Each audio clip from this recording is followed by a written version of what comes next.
Come here, son, nephew, young man. Let me holler at you. When I was a kid, it first started getting popular for people to go to the club and fight. Pretty females all around, but a couple things I noticed about the club. Number one, you couldn't hear what anybody was saying, so you couldn't even talk to the females. So you got weed in the air, a bunch of people drinking and stuff like that. Now this is a teen club. Whoever owned this place should have been ashamed of them doggone selves, and I wish my dad would have been alive so he could ask me where I was going and be like, man, that's stupid, don't go in there. But okay.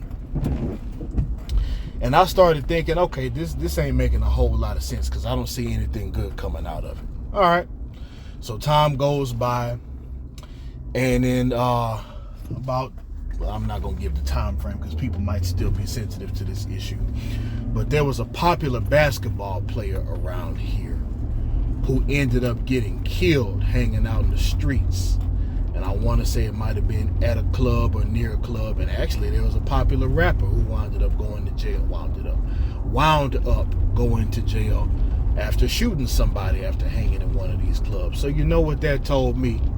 All that hanging out late and stuff like that with people I don't know, what's the point?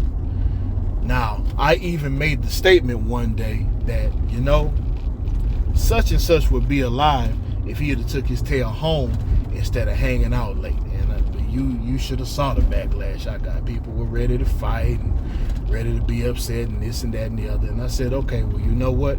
It don't bother me. As a side note for all of this, look, people want to keep on doing stuff that's dangerous for them, fine, you do what's smart for you. But okay, so here we are 20 years later and folks are still not realizing past a certain time at night, unless you got some business you have to handle, what you hanging out late for? And I'm speaking in reference to this millionaire rapper who done died hanging out at some type of party or some type of get together or who knows what, and you're hearing conflicting stories.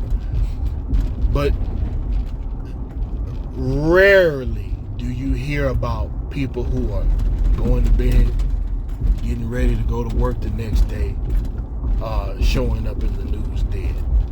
And, you know, when you're in the confines of your own home, you have certain rights and certain abilities that you can use to your advantage should something go wrong.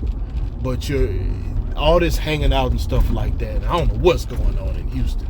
But ladies and gentlemen, I advocate for you to go home, take care of your family, be safe, mind your own business, and as always, never lose the will to win and never lose the will to survive.